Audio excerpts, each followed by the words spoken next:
Hello there. Le grand amiral Thrawn a enfin fait ses débuts dans l'épisode 6 d'Ahsoka, avec une nouvelle force impériale connue sous le nom de Night Troopers. Voici les Night Troopers expliqués, et c'est juste après ça.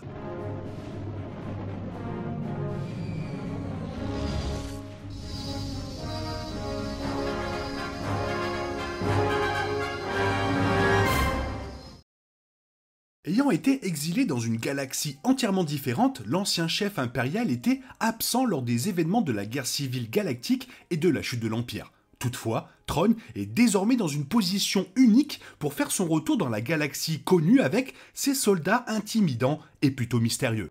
Dans l'épisode 6, Lady Morgan Elsbeth et ses mercenaires Dark Jedi se sont rendus dans le monde extra-galactique de Peridea. Ils ont également Sabine Wren comme captive, qui leur a donné la carte des étoiles en échange de la chance de retrouver le Jedi Ezra Bridger, qui a également été exilé aux côtés de Thrawn.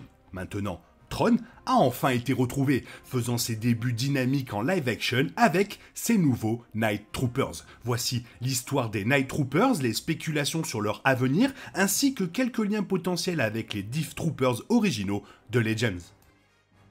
Techniquement, la nouvelle armée de Thrawn est toujours son ancienne armée de Star Wars Rebels. Dans le final de la série animée, Ezra Bridger a utilisé sa connexion de force avec un groupe de Purrgil pour vaincre Thrawn, les mêmes créatures qu'Ahsoka utilise maintenant pour se frayer un chemin vers Peridea. Grâce aux baleines qui se sont enroulées autour du Star Destroyer de Thrawn nommé The Chimera, le Grand Amiral et tout son équipage ont été transportés à travers l'hyperespace depuis Lothal vers une destination inconnue avec également Ezra à bord. Maintenant, l'émission Ahsoka a confirmé que le Chimera a été envoyé à Peridea.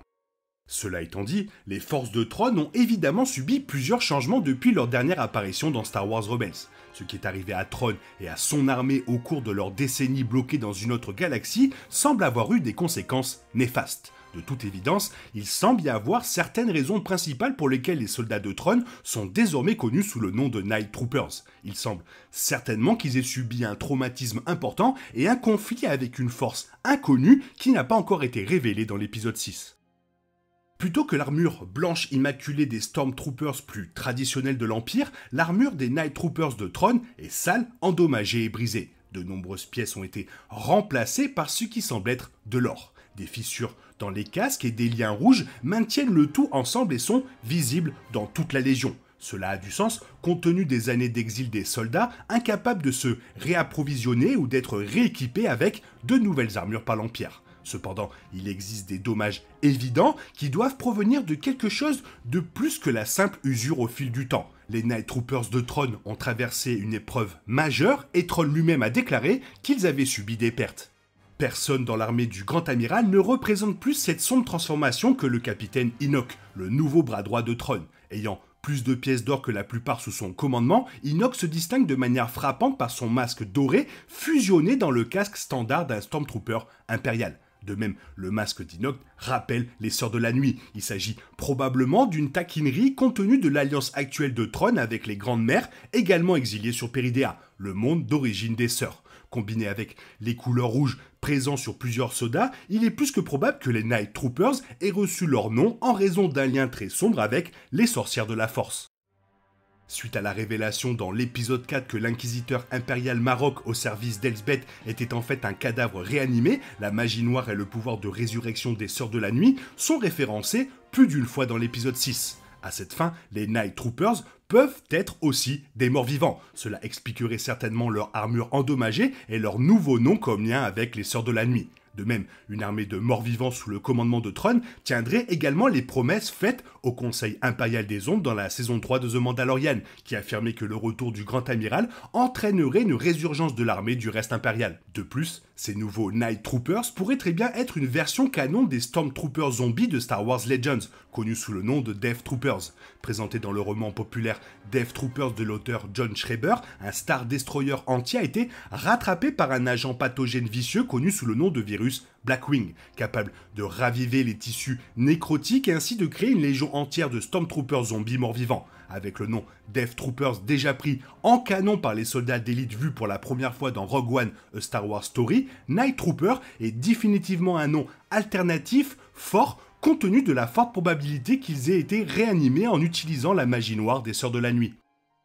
Dans la trilogie Legends de Thrawn commençant par Héritier de l'Empire de Timothy Zahn, le retour du grand amiral Thrawn dans la galaxie connue et le commandement du reste impérial ont été suivis par la transformation du mont Tantis en une base d'opération clé. Tantis était un site noir impérial, secret, appartenant au défunt empereur Palpatine, avec une priorité sur l'expérimentation du clonage. Dans Legends, Thrawn a utilisé la technologie de l'installation pour créer sa propre armée de clones de Stormtroopers, soutenant massivement l'effort impérial contre la Nouvelle République. Dans la même veine, Thrawn a désormais la capacité dans le canon de Star Wars de créer une armée instantanée, bien qu'en utilisant différentes méthodes utilisant la magie des sœurs et la résurrection des morts. Après tout, la légion de caisses mystérieuses chargées sur le Chimera est probablement pleine de corps appartenant soit à des sœurs de la nuit décédées, soit à d'autres soldats, ou peut-être même une combinaison des deux.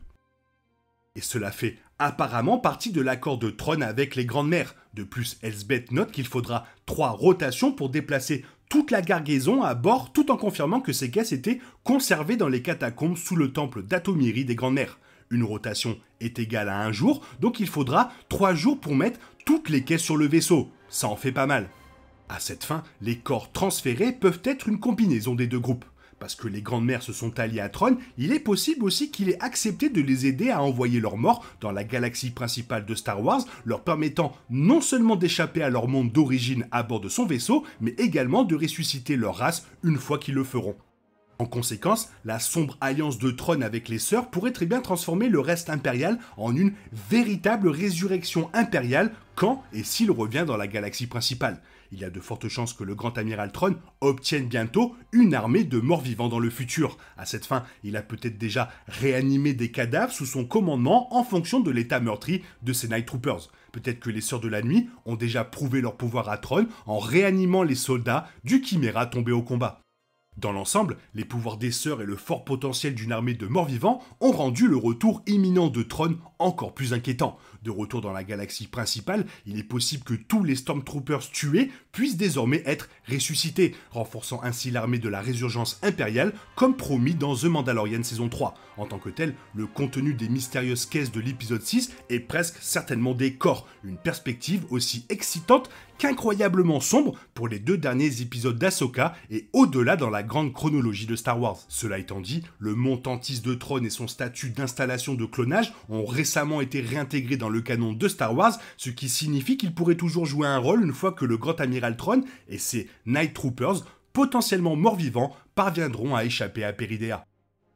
Il a quand même eu sacrément de la chance, Thrawn, de tomber sur une planète avec des Sœurs de la Nuit avec qui il pouvait faire une alliance. Franchement, il a été châté sur ce coup-là. Toi, qu'est-ce que tu en penses de ces Night Troopers? Fais-moi part de ton avis dans la zone commentaire. Sinon, il est temps pour toi de reprendre le cours normal de ta vie. Bien sûr, on se retrouve demain pour une nouvelle vidéo. Bisous bisous, bye bye.